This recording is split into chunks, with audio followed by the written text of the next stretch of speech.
야, 썩 내려! 여기서 살면 바닷바람이 약보다 낫다고? 트렁크가 열리고 낡은 짐가방 하나가 자갈밭 위에 내동댕이 쳐졌습니다. 서해안 외딴 폐양식장 앞 차가운 바닷바람이 할머니의 흰 머리카락을 마구 흐트렸죠. 72살 한정분 씨는 아무 말도 하지 않았습니다. 아들 부부가 탄 차가 흙먼지를 일으키며 멀어지는 것을 그저 바라보고만 있었어요. 낡은 양식장 철문이 삐걱거렸고 갈매기 울음소리만이 그 자리를 채웠습니다. 그런데 바로 그 순간 검은 승합차 한 대가 멈췄습니다. 양복 차림의 남자가 내리더니 할머니 앞에 허리를 깊이 숙였죠. 회장님, 서류 결제 기다리고 있습니다. 이 할머니의 정체는 과연 무엇이었을까요? 아들이 어머니를 바다에 버린 순간 되돌아온 건 파도가 아니라 심판이었습니다. 지금부터 이 처절하고도 묵직한 이야기가 시작됩니다. 구독과 좋아요 부탁드립니다. 이 이야기는 충청남도 서해안 항구 마을에 실제로 있었던 사연을 바탕으로 각색한 것입니다. 등장인물의 이름과 일부 상황은 변경되었습니다. 새벽 4시 서해 바다는 아직 검었습니다. 파도 소리가 방파제에 부딪히며 낮게 울려 퍼지는 그 시각, 한정부는 이미 눈을 뜨고 있었죠. 72해를 살아오는 동안 단 하루도 늦잠을 자본 적이 없었습니다. 젊은 시절엔 항구 새벽 경매장에 나가기 위해, 중년엔 냉동창고 문을 열기 위해, 그리고 지금은 그냥 습관처럼 눈이 떠졌어요. 몸이 기억하는 시간이란 게 있는 법입니다. 한정분이 살던 집은 인천 항구에서 차로 30분 거리에 있는 낡은 2층 집이었습니다. 바깥에선 누가 봐도 그냥 항구 근처 늙은 할머니의 집이었죠. 담장에는 이끼가 피고 대문은 녹이 슬어 삐걱댔습니다. 하지만 한정부는 그 집이 좋았습니다. 45년 전 남편 윤창식과 단돈 8만 원을 들고 이 항구에 처음 발을 디뎠을 때부터 이 바다 냄새와 함께 살아온 세월이 고스란히 배어 있었으니까요. 아침 6시가 되자 며느리 서미경이 부엌으로 내려왔습니다. 38살, 결혼 7년 차. 한정부는 부엌 창문 너머로 그 모습을 가만히 바라봤습니다. 어머니, 일어나셨어요? 제가 아침할게요. 서미경이 냉장고를 열며 말했습니다. 목소리는 상냥했지만 눈은 딴 곳을 보고 있었죠. 한정부는 그게 보였습니다. 오래 살다 보면 눈빛 하나로 마음을 읽게 됩니다. 됐어. 내가 한다. 한정분이 짧게 말하며 앞치마를 둘렀습니다. 서미경은 안도하는 표정을 감추지 못했어요. 그 얼굴이 한정분의 가슴에 작은 바늘처럼 콕 박혔습니다. 어머니와 함께 아침을 준비하는 게 짐이구나. 이젠 숨기지도 않는구나.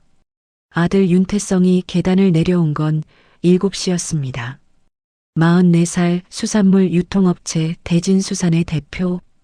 깔끔하게 다린 셔츠를 입고 머리는 단정하게 넘겨붙였죠. 한때는 저 모습이 한정분의 자랑이었습니다. 이 항구 바닥에서 맨손으로 키워낸 아들이 양복을 입고 회사를 운영한다는 게 꿈만 같던 시절이 있었어요. 밥은요? 윤태성이 식탁에 앉으며 핸드폰을 들여다봤습니다. 어머니를 보지 않았습니다. 인사도 없었어요. 차려놨다. 앉아서 먹어라. 한정부는 국그릇을 탁 내려놓았습니다. 조금 세게. 윤태성이 흘끗 쳐다봤다가 다시 핸드폰으로 눈을 돌렸죠. 식사 내내 세 사람은 말이 없었습니다. 숟가락 소리와 텔레비전 뉴스 소리만 빈 식탁을 채웠어요. 한정부는 국을 한 숟가락 뜨다 말고 문득 생각했습니다. 언제부터였을까? 이 집에서 웃음소리가 사라진 게. 식사가 끝나고 윤태성이 넥타이를 고쳐 매며 말을 꺼냈습니다. 무심한 척했지만 서미경과 눈빛을 주고받는 게 보였어요. 어머니, 저 드릴 말씀이 있어요. 뭔데? 요양원 알아봤어요. 시설 좋은 데로. 방도 혼자 쓰고 바다도 보이는 곳이에요. 한정부는 숟가락을 내려놨습니다. 요양원. 네. 어머니 혼자 계시기도 불편하시잖아요. 저희가 맨날 챙겨드리기도 힘들고. 힘들어? 그게 아니라. 아니라긴 뭐가 아니야. 힘들다고 했잖아. 한정분의 목소리는 조용했습니다. 화를 내지 않았어요.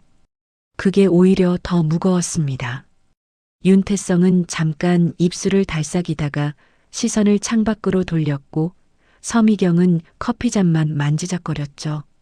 어머니, 거기가 진짜 좋은 데예요. 제가 직접 가봤는데. 그래. 알았다. 예. 알았다고. 갈게. 윤태성과 서미경이 동시에 한정분을 봤습니다. 한정분은 일어나 부엌으로 들어가며 말했습니다. 근데 요양원 말고 다른 데 알아봐라. 나 거기 안 가. 어머니, 왜요? 거기가 제일 좋은. 서미경아. 한정분이 부엌 입구에서 멈추며 며느리를 불렀습니다. 네, 어머니. 설거지 좀 해라. 그게 그날 아침의 끝이었습니다. 하지만 윤태성 부부의 대화가 끝난 건 아니었죠. 한정부는 안방 문을 닫으면서 두 사람의 낮은 목소리를 들었습니다. 여보, 요양원 싫다시는데 어떻게? 그냥 며칠 더 말씀드려봐. 아니면? 어시장 근처 친척 빈집 있잖아. 거기도 나쁘진 않을 것 같은데. 한정부는 문 너머에서 가만히 서 있었습니다. 심장이 천천히 아프게 뛰었어요. 서쪽 창문으로 아침 햇살이 비껴 들어왔고 먼지가 빗속에서 조용히 흩어졌습니다. 45년이었습니다. 이 항구에서 남편과 함께 새벽마다 손을 호호 불어가며 일한 세월이, 아들이 배가 고프다고 올 때 생선 대가리로 끓인 국을 먹이던 밤들이, 남편이 먼저 세상을 떠난 날 혼자 참고 불을 끄고 돌아오던 발걸음이, 그 모든 날들이 지금 이 순간 문 하나를 사이에 두고 정리되고 있었습니다. 한정부는 창밖을 봤습니다. 바다는 오늘도 무심하게 반짝이고 있었어요. 파도는 어제도 오늘도 내일도 저 자리에서 칠 거였습니다. 사람만 변하는 거죠. 사람만. 사흘이 지났습니다. 윤태성은 매일 저녁 식탁에서 다른 방식으로 같은 말을 꺼냈습니다. 첫날은 시설 사진을 보여줬고, 둘째 날은 월 비용이 얼마나 합리적인지 설명했고, 셋째 날은 서미경이 나섰습니다. 어머니, 저희가 자주 찾아뵐게요. 한 달에 2번은 꼭 가겠습니다. 한정부는 그 말을 듣고 잠깐 서미경을 바라봤습니다. 한 달에 2번. 계산이 참 정확하구나. 그 눈빛에 서미경은 살짝 고개를 숙였죠. 나흘째 되던 날 아침, 윤태성이 다른 이야기를 꺼냈습니다. 어머니, 사실 제가 요즘 회사가 좀 어렵습니다. 어렵다고. 네. 거래처 하나가 갑자기 계약을 끊었고 운영 자금이 좀 필요한 상황이에요. 그래서 냉동창고 쪽 담보대출을 알아보고 있는데, 한정분의 손이 멈췄습니다. 밥상 위에 놓인 숟가락이 조용히 내려앉았어요. 창고. 네. 어머니 명의로 되어 있잖아요. 서류에 도장만 찍어주시면. 됐다. 어머니, 잠깐만요. 이게 급한 상황이라서. 됐다고 했다. 윤태성이 입을 다물었습니다. 서미경은 숨을 죽였죠. 한정부는 천천히 일어나 자신의 빈 그릇을 들고 부엌으로 걸어갔습니다. 등 뒤로 두 사람의 시선이 꽂혔지만 돌아보지 않았어요. 그날 오후 한정부는 혼자 항구로 나갔습니다. 낡은 파카를 걸치고 고무신을 신고 방파제 끝까지 걸어갔죠. 갈매기들이 낮게 날았고 어선 한 척이 천천히 폭우로 들어오고 있었습니다. 한정부는 그 배를 한참 바라봤습니다. 남편 윤창식이 저 배를 처음 샀을 때가 생각났습니다. 2천만 원짜리 중고 어선이었는데 그걸 사겠다고 했을 때 한정부는 말렸었죠. 빚이 무섭다고, 조금 더 모으고 사자고. 하지만 윤창식은 웃으며 말했습니다. 여보, 파도가 무서워서 바다를 안 나가면 평생 항구에서만 사는 거야. 결국 그 배 한 척이 대진수산의 시작이었습니다. 새벽마다 두 사람이 나란히 서서 그물을 손질하고 경매장에서 쉰 목소리로 가격을 불렀죠. 남편이 세상을 떠난 건 그로부터 22년 뒤였습니다. 그 사이 어선은 냉동창고가 됐고 냉동창고는 항만 물류부지가 됐어요. 하지만 한정부는 그 어떤 것도 아들 이름으로 넘기지 않았습니다. 남편이 마지막으로 남긴 말이 있었기 때문이었죠. 여보, 재산은 사람을 만들어 놓고 줘야 해. 사람이 안 됐는데 주면 독이야. 한정부는 방파제 난간을 꼭 잡았습니다. 손등에 세월의 흔적이 가득했어요. 기름 화상 자국, 거친 밧줄에 긁힌 흉터, 굽어진 손가락 마디. 이 손이 다 만든 겁니다. 이 손이 다 일군 겁니다. 그런데 그 아들이 지금 도장을 달라고 하고 있습니다. 다음 날 아침 윤태성이 조심스럽게 종이봉투를 내밀었습니다.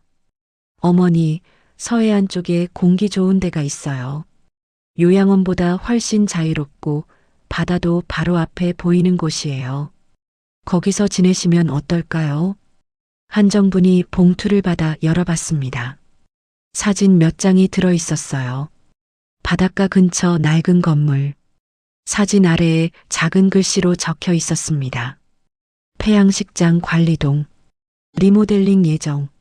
리모델링 예정. 한정분이 중얼거렸습니다. 네, 어머니. 지금 좀 낡긴 한데 수리하면 괜찮을 것 같아서요. 바닷바람도 맞고 조용하고. 태성아. 네. 네 아버지 기억나? 윤태성이 잠깐 멈췄습니다. 당연히 기억나죠. 네 아버지가 나한테 딱 한 번 소리를 질렀어. 딱 한 번. 알아? 무슨 말씀이세요? 내가 우리 시어머니한테 불효했을 때. 그때 여보, 네 어머니한테 그러면 안 된다고. 어머니가 어머니인 건 자식이 잘나서가 아니라 어머니가 어머니이기 때문이라고. 부엌에 침묵이 흘렀습니다. 서미경이 조용히 그릇을 닦는 소리만 들렸어요. 어머니, 알았다. 갈게. 예, 거기 가겠다고. 폐양식장인지 뭔지. 윤태성의 얼굴에 당혹감과 안도감이 동시에 스쳤습니다. 그 표정을 한정부는 놓치지 않았어요. 어머니가 순순히 따라준다는 안도감. 그게 먼저였습니다. 미안함이 아니라. 이틀 뒤 토요일 아침 윤태성 부부의 차에 짐이 실렸습니다. 한정분의 짐은 낡은 여행 가방 하나와 작은 배낭이 전부였어요. 배낭 안에는 남편과 찍은 흑백 사진 한 장과 두툼한 서류 봉투 하나가 들어 있었습니다. 서류 봉투 안의 내용을 아는 사람은 한정분과 그리고 자산관리인 이도현 뿐이었죠. 차가 항구를 벗어나 서해안 국도로 접어들었습니다. 한정부는 뒷좌석 창문에 이마를 기댔어요. 창밖으로 바다가 멀어졌습니다. 평생을 함께한 그 바다가. 앞좌석에서 윤태성과 서미경이 낮은 소리로 이야기했습니다. 여보, 한 달 관리비는 내가 낼게. 근데 창고 담보권은 어머니한테 다시 여쭤봐야 하지 않아? 좀 있다가 자리 잡히면. 한정부는 눈을 감았습니다. 파도 소리가 점점 멀어졌어요. 대신 가슴 속에서 다른 소리가 커지기 시작했습니다. 조용하고 단단하고 차가운 소리였습니다. 폐양식장 관리동은 사진보다 훨씬 낡아 있었습니다. 콘크리트 벽에는 연분에 절은 곰팡이 자국이 가득했고 창문 한쪽은 유리가 깨진 채 비닐로 막혀 있었죠. 마당이라고 부르기도 민망한 자갈밭 위에는 녹슨 양식 장비들이 나뒹굴고 있었습니다. 바다는 보였습니다. 그건 사실이었어요. 하지만 그 바다와 관리동 사이에는 허물어진 방파제와 버려진 폐허선 한 척이 가로막고 있었습니다. 한정부는 차에서 내려 그 건물을 한참 바라봤습니다. 어머니, 수리 금방 해드릴게요. 지금은 좀 그래도. 됐어. 한정분이 짐을 들었습니다. 윤태성이 얼른 달려와 가방을 받으려 했지만 한정부는 넘기지 않았어요. 제가 들게요. 내 짐은 내가 든다. 관리동 문을 열자 퀴퀴한 냄새가 훅 밀려왔습니다. 오래 사람이 살지 않은 공간의 냄새. 한정부는 눈 하나 깜짝하지 않고 안으로 들어갔죠. 방은 하나였고 부엌은 싱크대 하나가 전부였습니다. 보일러는 있었지만 작동하는지 알 수 없었어요. 어머니, 이불은 새 걸로 사다 드릴게요. 전기장판도 놓고. 태성아. 네. 가봐라. 어머니, 그래도 좀 더 있다가 가라고. 윤태성이 서미경과 눈을 마주쳤습니다. 서미경이 작게 고개를 끄덕였죠. 두 사람은 관리동 문 앞에서 어색하게 인사를 했습니다. 어머니, 연락하세요. 뭐 필요한 거 있으면요. 그래. 다음 주에 올게요. 안 와도 된다. 차가 자갈밭을 빠져나가는 소리가 났습니다. 한정부는 창문 너머로 그 차가 국도로 올라서는 것을 봤어요. 깜빡이 한 번 켜지지 않고 사라졌습니다. 뒤도 돌아보지 않았죠. 한정부는 배낭을 내려놓고 방바닥에 앉았습니다. 무릎이 시큰거렸어요. 자갈밭을 걷는 것만으로도 이제는 힘이 들었습니다. 72살이었으니까요. 바람 소리가 들렸습니다. 깨진 창문 비닐이 펄럭였어요. 파도 소리도 들렸습니다. 멀지 않았습니다. 한정부는 눈을 감고 그 소리를 들었습니다. 오래 가만히. 그리고 배낭에서 서류 봉투를 꺼냈습니다. 봉투 안에는 서류 두 묶음이 있었어요. 하나는 인천 항만 냉동창고 등기권리증, 다른 하나는 항만 인근 물류부지 새 필지의 소유권 서류였습니다. 모두 한정분 본인 명의였습니다. 시가로 따지면 150억 원이 넘는 자산이었죠. 대진수산이 지금껏 영업할 수 있었던 것도 냉동창고 임대 수익과 물류부지 사용 허가가 있었기 때문이었습니다. 윤태성은 그걸 알고 있었지만 그 자산이 실제로 어떻게 관리되고 있는지는 정확히 몰랐어요. 한정분이 서류를 다시 봉투에 넣고 배낭 깊숙이 밀어 넣었습니다. 그리고 낡은 핸드폰을 꺼내 전화를 걸었죠. 2번 신호가 가고 전화가 연결됐습니다. 이도연 씨. 네, 회장님. 도착하셨습니까? 도착했어요. 이야기한 대로 진행해요. 알겠습니다. 내일 오전 중으로 처리하겠습니다. 그리고 태성이 회사 계좌 쪽은요? 모레 오전이면 자금 동결 절차 완료됩니다. 임대 계약 해지 통보는 이번 주 안으로 각 거래처에 발송할 예정이고요. 수고해요.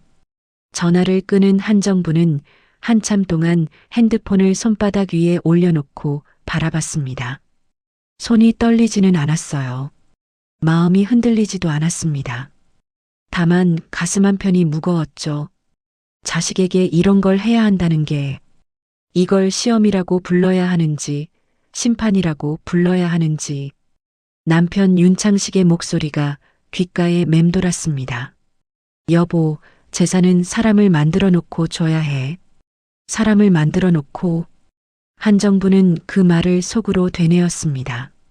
그러니까 지금 내가 하는 건 심판이 아닌 거야.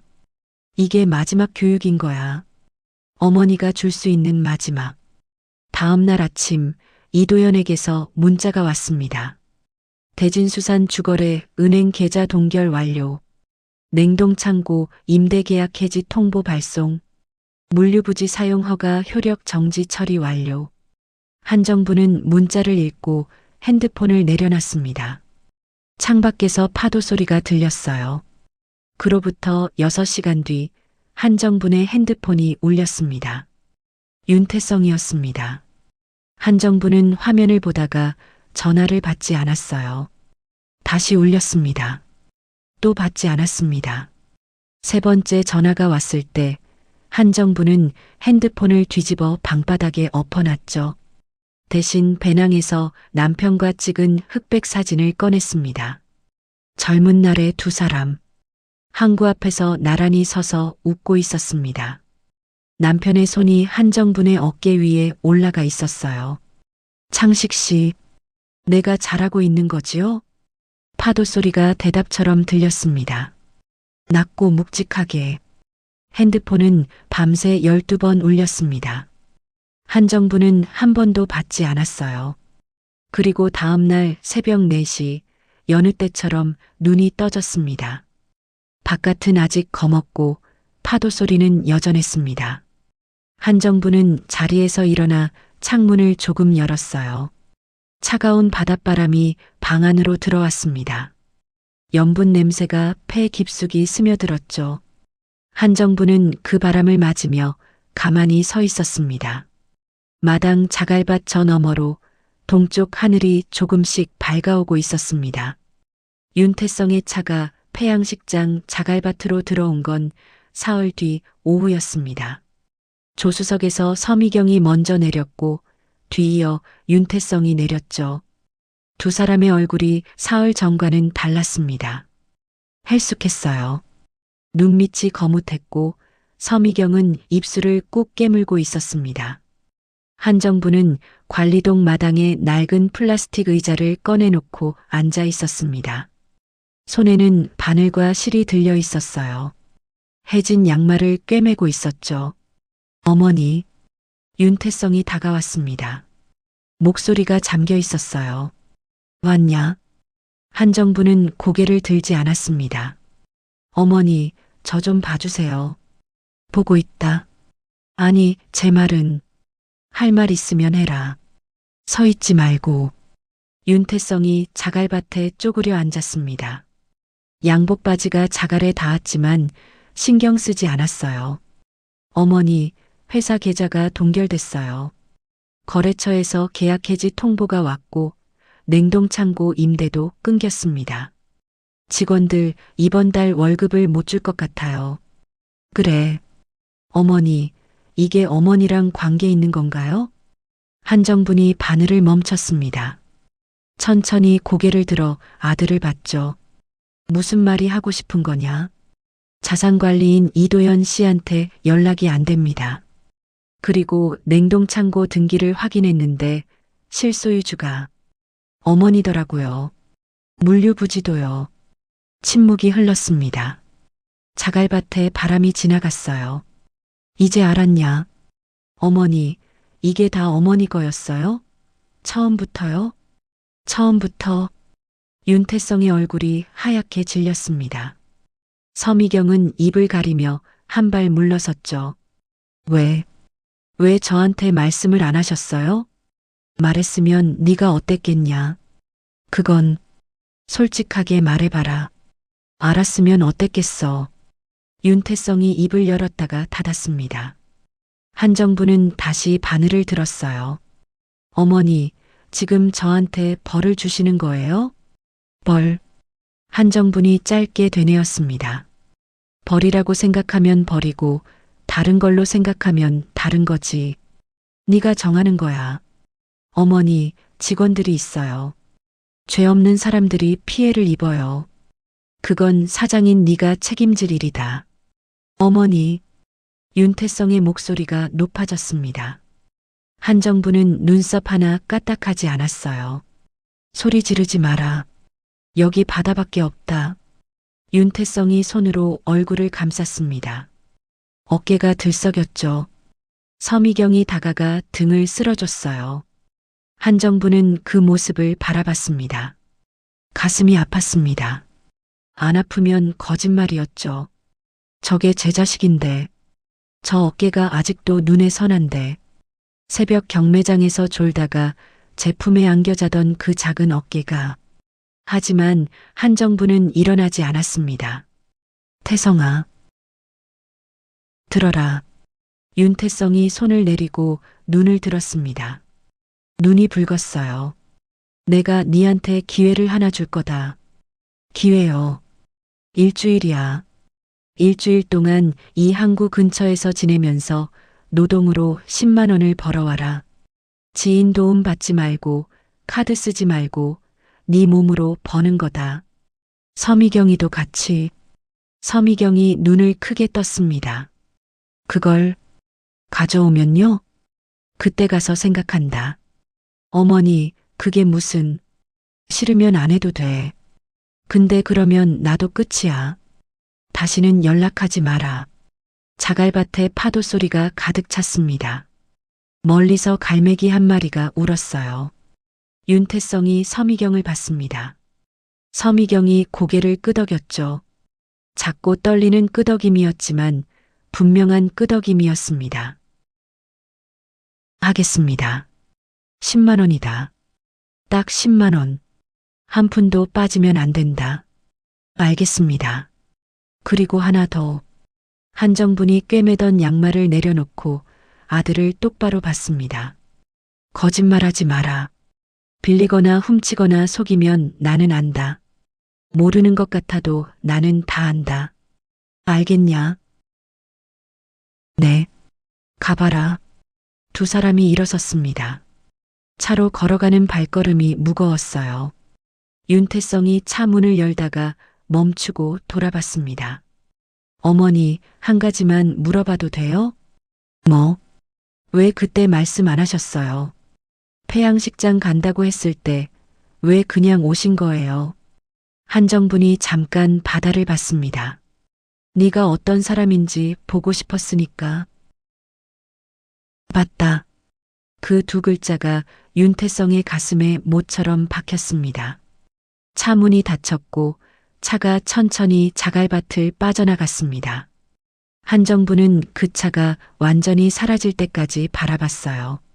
그리고 다시 바늘을 들었습니다. 해진 양말 코를 하나씩 꿰매기 시작했죠. 바람이 불었습니다. 파도가 쳤습니다. 갈매기가 울었습니다. 한정부는 꿰매고 또 꿰맸습니다. 고가도로 아래는 밤에도 바람이 멈추지 않았습니다. 인천 항구 인근 고가도로 교각 사이 방수포 하나를 바닥에 깔고 윤태성과 서미경이 나란히 앉아 있었습니다. 첫날 밤이었어요. 주머니에는 현금 한 푼 없었고 카드는 집에 두고 왔습니다. 핸드폰은 있었지만 지인에게 연락하는 건 규칙 위반이었죠. 여보, 춥지 않아? 윤태성이 물었습니다. 서미경은 무릎을 끌어안으며 고개를 저었어요. 하지만 입술이 파랗게 질려 있었습니다. 4월 초 서해안 밤바람은 아직 겨울 냄새가 났죠. 미안해. 윤태성이 낮게 말했습니다. 왜 사과해? 네가 이런 데서 자게 됐잖아. 나도 같이 온 거야. 내가 선택한 거고.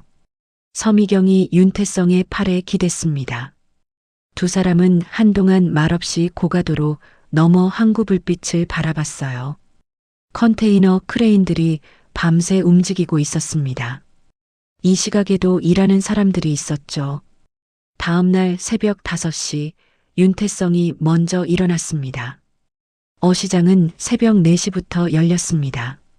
경매가 끝나고 나면 스티로폼 박스와 얼음 부스러기가 바닥을 가득 메웠어요. 그걸 치우는 인부가 필요했습니다. 윤태성은 어시장 관리사무소 앞에서 1시간을 기다린 끝에 관리인을 만났죠. 일손 필요하신 거 있으면 저 쓰세요.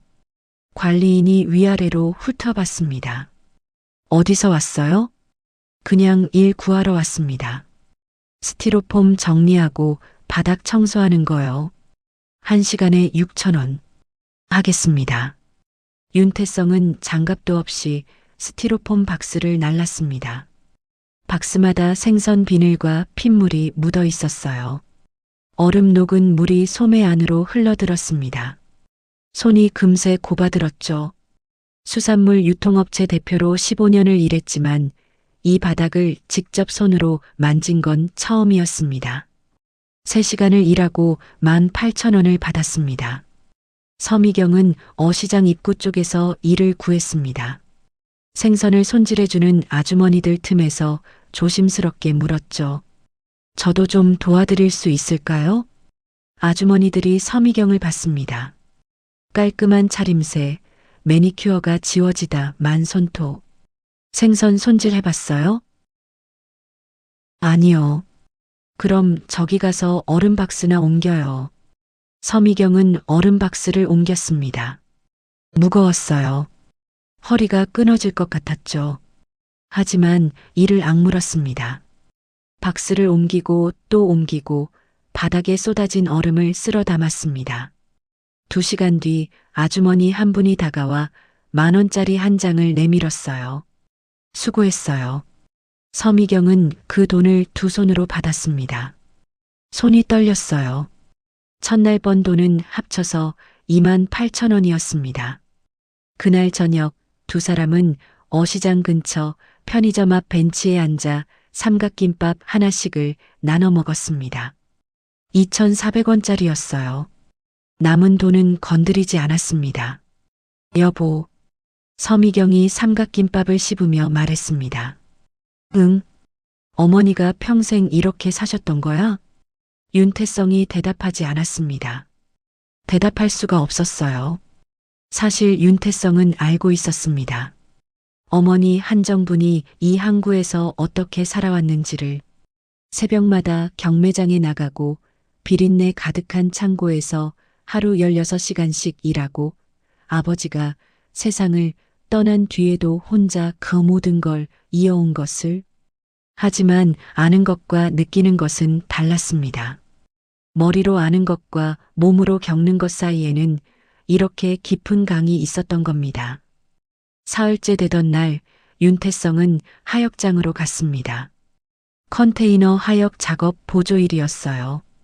정식 하역 인부가 아니라 자재 정리와 쓰레기 수거를 맡는 자리였습니다. 하루 일당 5만 원.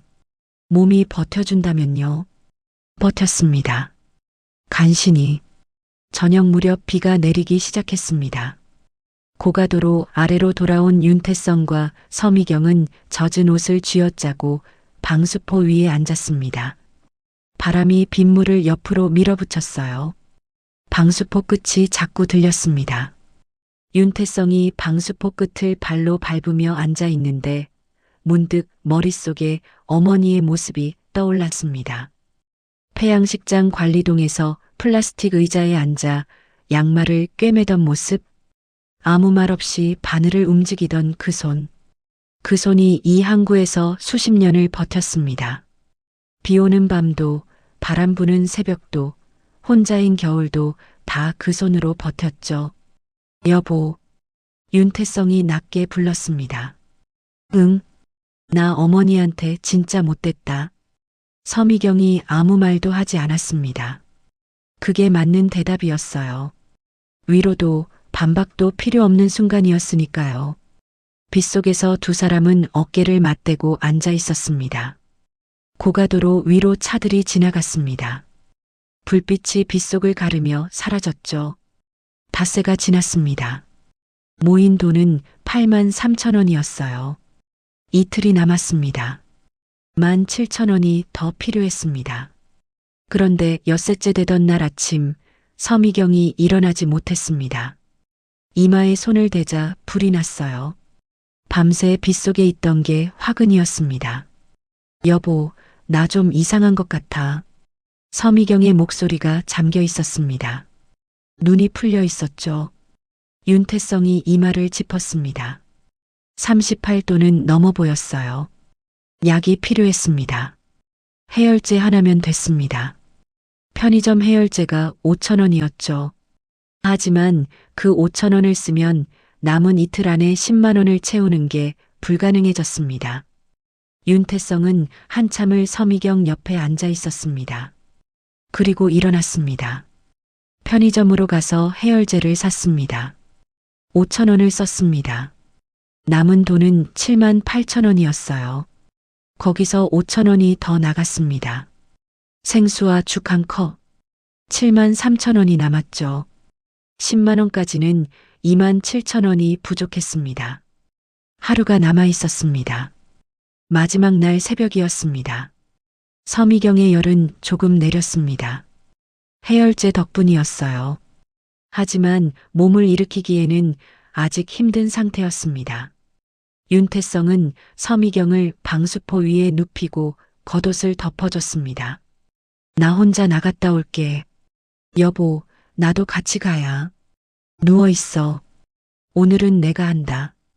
서미경이 윤태성의 손을 잡았습니다. 2만 7천 원이잖아. 하루 만에 벌 수 있어? 벌어야지. 윤태성이 일어섰습니다. 엿새째 같은 옷이었어요. 비에 젖었다 마른 냄새가 났고 무릎이 해져 있었습니다.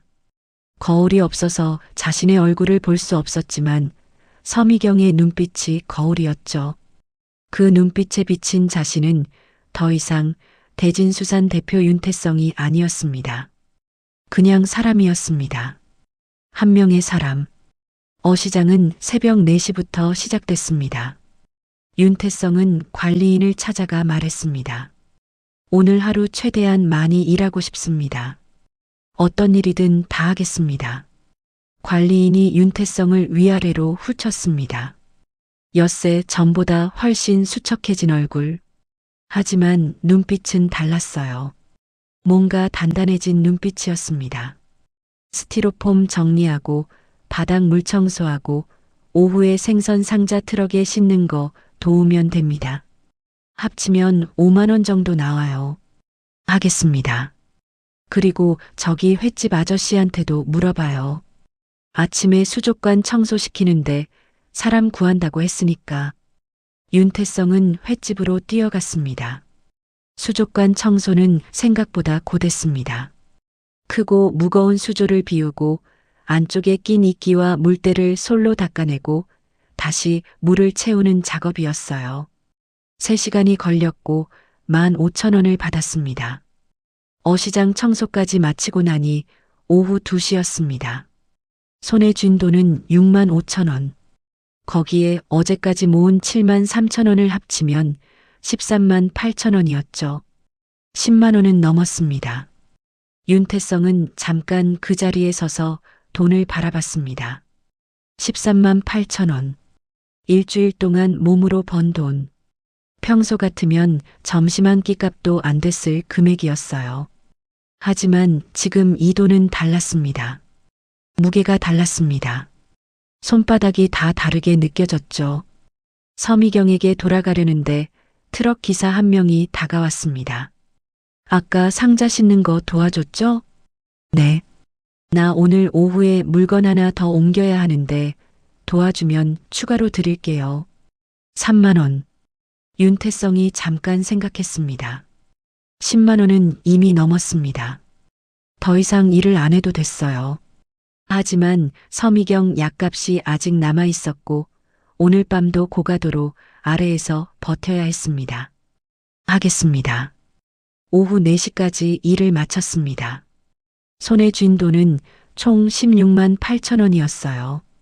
그런데 트럭을 정리하다가 윤태성은 이상한 걸 발견했습니다. 트럭 짐칸 구석에 지갑이 하나 떨어져 있었어요. 두툼한 가죽 지갑이었습니다. 열어보니 현금이 가득했죠. 얼핏 봐도 수십만 원은 됐습니다. 주위를 둘러봤습니다. 트럭 기사는 잠깐 자리를 비운 상태였어요.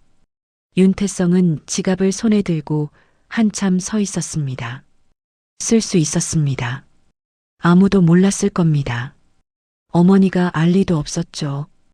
이 돈이면 서미경 병원도 가고 제대로 된 식사도 할 수 있었습니다.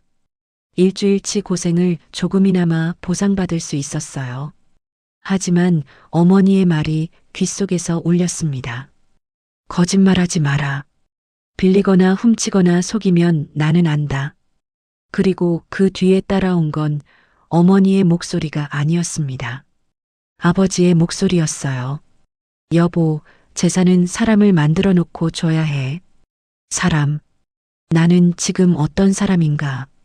윤태성은 지갑을 들고 트럭 기사를 찾아갔습니다. 아저씨, 짐칸에서 이거 나왔어요. 트럭 기사가 눈을 크게 뜨며 지갑을 받았습니다. 어이구, 이게 여기 있었네. 아까부터 찾았는데. 고마워요, 진짜. 별 말씀을요. 윤태성이 돌아서는데 트럭 기사가 불렀습니다. 잠깐 여기요. 10,000원짜리 2장을 내밀었습니다. 사례예요. 받아요. 아닙니다. 괜찮습니다. 에이, 그러지 말고. 정말 괜찮습니다. 윤태성은 고개를 숙이고 걸어갔습니다. 손이 떨렸어요. 다리도 떨렸습니다. 하지만 그 떨림은 추위가 아니었습니다. 고가도로 아래로 돌아오니 서미경이 일어나 앉아 있었습니다. 얼굴에 혈색이 조금 돌아와 있었어요. 여보, 얼마 됐어? 윤태성이 돈을 꺼내 서미경 손에 올려놨습니다. 16만 8천 원. 서미경이 돈을 세다가 멈췄습니다. 10만 원 넘었잖아. 훨씬. 응. 그런데 이거 약값이랑 밥값 빼면 어머니한테 가져가는 건 얼마야? 윤태성이 계산했습니다. 약값 5,000원, 죽이랑 생수 5,000원, 삼각김밥 며칠치. 다 빼고 나면 14만 원 안팎이 남았습니다. 14만 원 정도. 어머니가 10만 원이라고 하셨잖아. 응. 더 들고 가면 안 되는 거야? 윤태성이 잠깐 생각했습니다. 모르겠어. 근데 있는 그대로 가져가야 할 것 같아. 얼마가 됐든. 서미경이 고개를 끄덕였습니다. 두 사람은 그날 밤 고가도로 아래에서 마지막 밤을 보냈습니다. 바람은 여전했고 바닥은 여전히 딱딱했어요. 하지만 이상하게도 처음보다 춥지 않았습니다. 몸이 익숙해진 건지 마음이 달라진 건지 아마 둘 다였겠죠. 새벽이 밝아왔습니다. 서해 쪽 하늘이 붉게 물들었어요. 윤태성은 그 하늘을 바라보다가 서미경을 흔들어 깨웠습니다. 여보, 가자. 어디? 어머니한테. 서미경이 천천히 일어났습니다. 두 사람은 방수포를 개켰습니다. 일주일 동안 집이었던 그 자리를 말끔히 정리했어요. 아무도 시키지 않았지만 그래야 할 것 같았습니다. 손에는 돈이 들려 있었습니다. 14만 원. 하지만 윤태성이 어머니 앞에 내놓을 건 그 돈만이 아니었습니다. 일주일 동안 이 바닥에서 배운 것들, 손바닥에 박인 굳은 살, 밤새 젖은 옷을 입고도 버틴 시간들, 그리고 지갑을 돌려줬을 때 느꼈던 그 떨림, 그 모든 것을 들고 가는 길이었습니다. 폐양식장 자갈밭에 아침 햇살이 비껴들었습니다. 윤태성과 서미경이 차에서 내렸을 때 한정부는 관리동 마당에 있었습니다. 여느 때처럼 플라스틱 의자에 앉아 있었는데 이번엔 아무것도 손에 들고 있지 않았어요. 그냥 바다를 보고 있었습니다. 마치 두 사람이 올 것을 알고 기다리고 있었던 것처럼. 윤태성이 먼저 걸어갔습니다. 서미경이 한 발 뒤에서 따랐죠. 어머니. 한정분이 천천히 고개를 돌렸습니다. 아들을 봤습니다. 일주일 만에 보는 얼굴이었어요. 수척했습니다. 볼이 꺼졌고 눈밑이 거뭇했습니다. 손등에는 긁힌 자국이 있었죠. 서미경은 아직 얼굴에 혈색이 완전히 돌아오지 않았습니다. 한정부는 아무 말도 하지 않았습니다. 윤태성이 무릎을 꿇었습니다. 자갈밭이었어요. 뾰족한 자갈이 무릎을 찔렀지만 일어나지 않았습니다. 서미경도 옆에서 무릎을 꿇었죠. 어머니, 다녀왔습니다. 일주일 동안 항구에서 일했습니다. 어시장 청소하고 수족관 닦고 하역 보조하고 트럭 짐 실었습니다. 지인 도움은 안 받았고 카드도 안 썼습니다. 윤태성이 품에서 돈을 꺼냈습니다. 구겨진 지폐들이었어요. 10,000원짜리, 5,000원짜리, 1,000원짜리가 뒤섞여 있었습니다. 16만 8천 원을 벌었는데 서미경이가 몸이 좀 안 좋아서 약값이랑 식비로 2만 8천 원을 썼습니다. 남은 돈은 14만 원입니다. 한정분이 돈을 내려다 봤습니다. 10만 원이라고 했는데, 네. 어머니가 말씀하신 10만 원보다 4만 원이 더 있습니다. 근데 어머니, 저 한 가지 말씀드려야 할 게 있습니다. 말해봐라. 엿새째 되던 날 트럭 짐칸에서 지갑을 하나 발견했습니다. 현금이 수십만 원 들어 있었어요. 한정분의 눈이 가늘어졌습니다. 그래서 트럭 기사한테 돌려줬습니다. 거짓말 안 하겠습니다. 솔직히 잠깐 망설였습니다. 서미경이 열이 나는데 병원도 가야 했고 그 돈이 있으면 많은 게 해결됐으니까요. 근데 못하겠더라고요. 왜? 어머니 말씀이 생각났습니다. 그리고 아버지 생각도 났습니다. 한정분의 손이 무릎 위에서 가만히 쥐어졌습니다. 아버지요? 재산은 사람을 만들어 놓고 줘야 한다고. 어머니가 그 말씀 해주셨잖아요. 아버지 말씀이라고. 그때는 그냥 들었는데 그 순간에 그 말이 떠올랐습니다. 나는 지금 어떤 사람인가 싶었어요. 자갈밭에 파도 소리가 가득 찼습니다. 갈매기가 멀리서 울었어요. 한정부는 한동안 아무 말도 하지 않았습니다. 돈을 보는 것도 아들을 보는 것도 아닌 그냥 먼 바다를 보고 있었죠. 눈가가 미세하게 떨렸습니다. 아주 조금이었어요. 아들은 못 봤겠지만 서미경은 봤습니다. 어머니, 윤태성이 다시 불렀습니다. 저 폐양식장으로 어머니 모시고 왔을 때, 그때 어머니 표정 기억합니다. 차에서 내리실 때요. 아무 말씀 안 하셨는데 그 표정이 일주일 내내 머릿속에서 떠나질 않았습니다. 어머니가 어떤 마음이셨을지 처음으로 진짜로 생각해 봤습니다. 죄송합니다. 어머니, 서미경이 고개를 숙였습니다. 어머니, 저도 정말 죄송합니다. 저도 같이 그랬습니다. 변명하지 않겠습니다. 자갈밭에 세 사람이 있었습니다. 무릎 꿇은 두 사람과 의자에 앉은 한 사람. 파도가 쳤습니다. 바람이 불었습니다. 한정분이 천천히 일어났습니다. 관리동 안으로 들어갔다가 잠시 후 나왔습니다. 손에 서류 봉투가 들려 있었어요. 두툼한 봉투였습니다.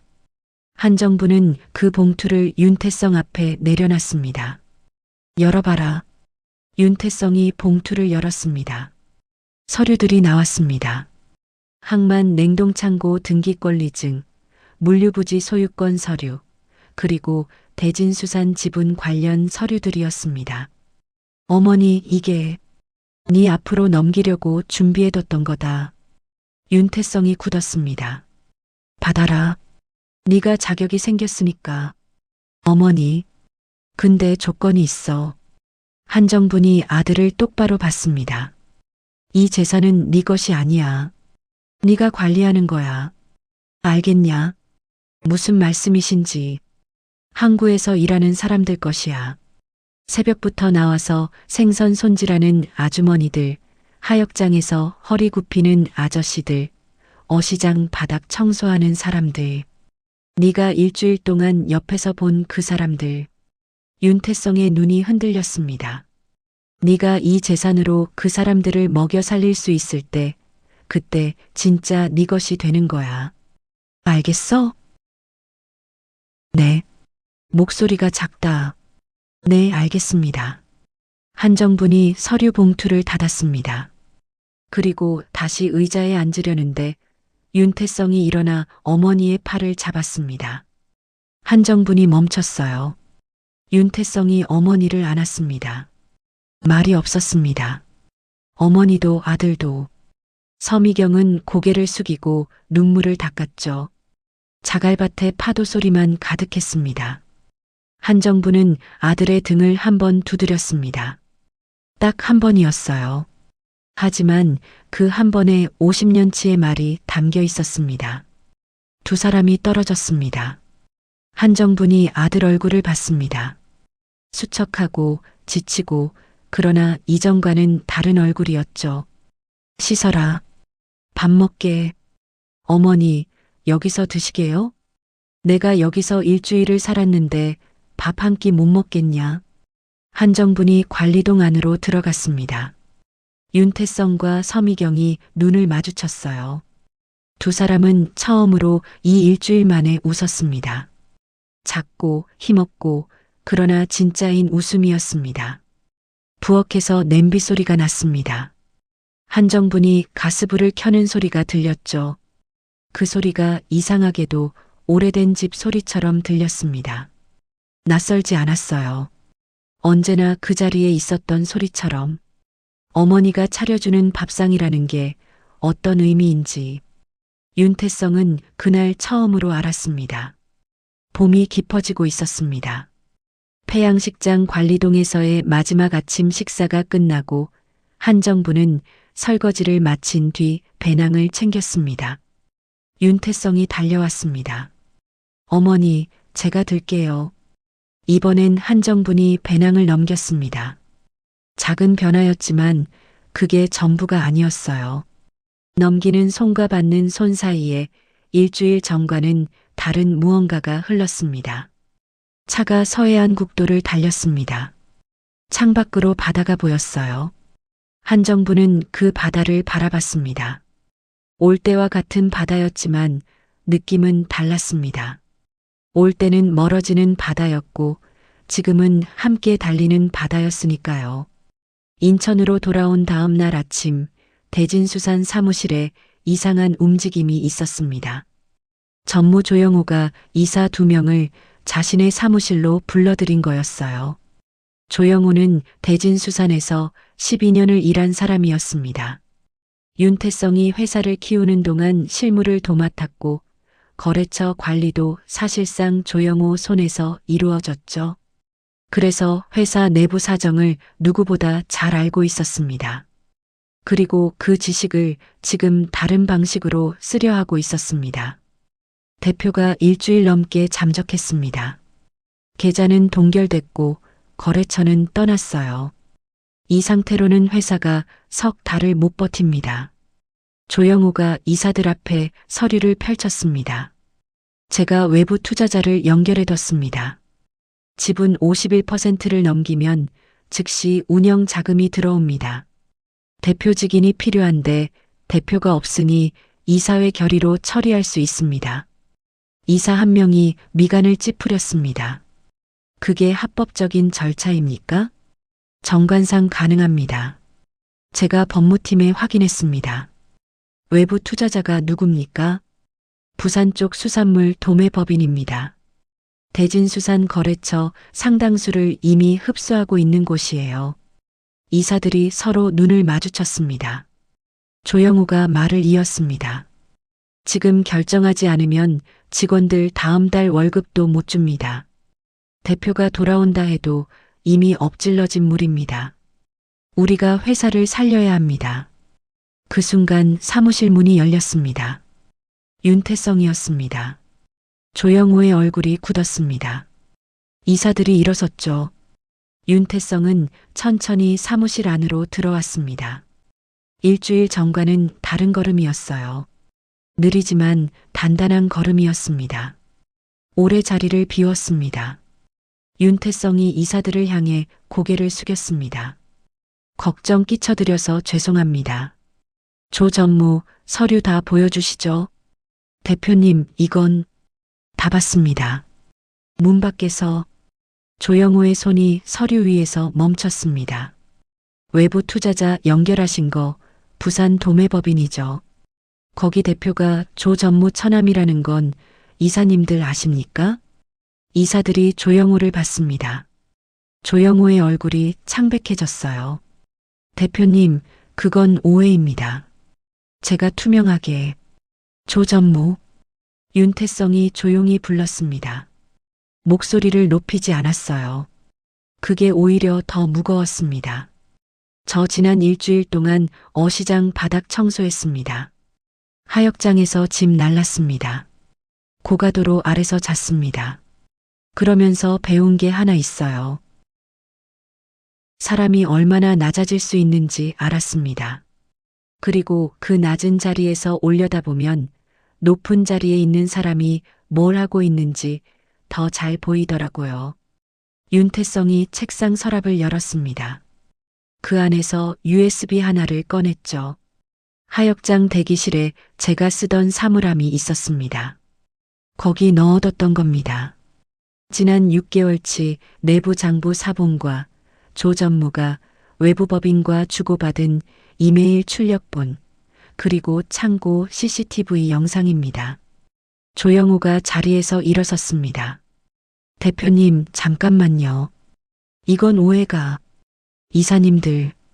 윤태성이 이사들을 봤습니다. 법무팀 통해서 고발 절차 밟겠습니다. 이사회는 내일 정식으로 소집하겠습니다. 오늘은 여기까지입니다. 조영우가 뭔가 더 말하려 했습니다. 하지만 윤태성의 눈빛이 그 말을 막았어요.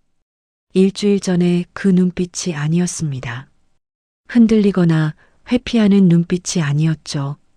자갈밭에서 무릎을 꿇고 비 오는 밤을 버티고 지갑을 돌려주던 사람의 눈빛이었습니다. 조영우는 서류를 두고 사무실을 나갔습니다. 이틀 뒤 조영우는 배임 혐의로 고발됐습니다. 부산 도매법인과의 유착관계도 함께 드러났죠. 동결됐던 계좌는 이도현을 통해 순차적으로 풀렸고 해지됐던 거래처 계약도 하나씩 복구됐습니다. 시간이 걸렸지만 방향은 분명했어요. 그로부터 1년이 흘렀습니다. 대진 수사는 달라졌습니다. 크게 달라진 건 아니었어요. 매출이 갑자기 2배가 된 것도 새 건물로 이전한 것도 아니었습니다. 하지만 회사 안에 흐르는 공기가 달라졌죠. 윤태성은 매주 한 번씩 직접 어시장에 나갔습니다. 거래처 사장들과 마주 앉아 밥을 먹었고 하역 현장을 직접 돌았습니다. 예전에는 보고서로 받아보던 것들을 이제는 눈으로 봤어요. 서미경은 한 달에 2번 어시장 봉사를 나갔습니다. 생선 손질하는 아주머니들 옆에 앉아서 함께 칼을 들었죠. 처음엔 어색해했지만 석 달이 지나자 아주머니들이 먼저 자리를 맡아줬습니다. 한정부는 인천 2층 집으로 돌아왔습니다. 예전 그 집이었어요. 담장의 이끼도 삐걱대는 대문도 그대로였습니다. 한정부는 그게 좋았습니다. 어느 일요일 오후 윤태성 부부가 집에 왔습니다. 서미경이 음식을 잔뜩 해왔고 윤태성은 현관에서 어머니 고무신을 정리했습니다. 한정부는 그 모습을 부엌에서 바라봤습니다. 밥상을 차리면서 서미경이 물었습니다.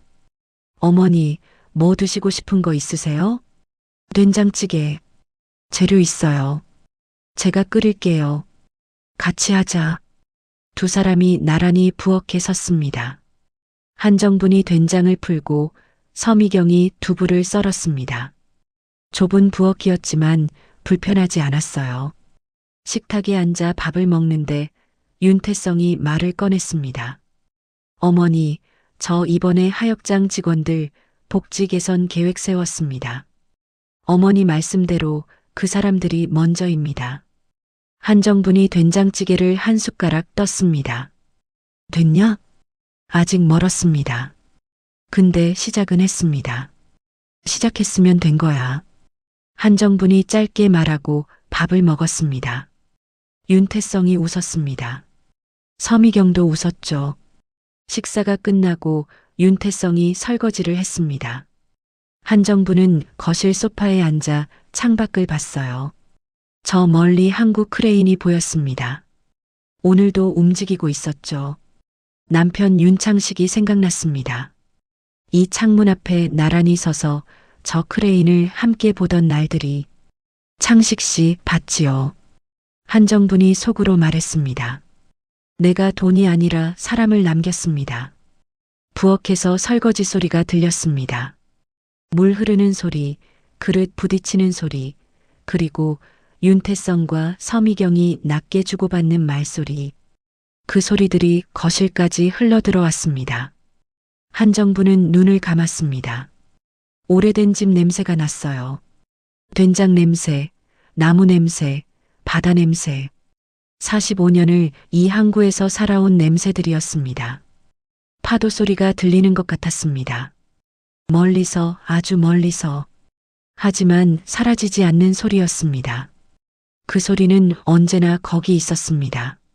앞으로도 거기 있을 거였습니다. 한정부는 그걸 알았습니다. 그것으로 충분했습니다.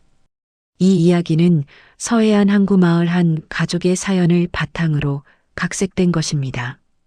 끝까지 들어주셔서 감사합니다. 여러분의 구독과 좋아요가 이런 이야기를 계속 만들어갈 수 있는 힘이 됩니다.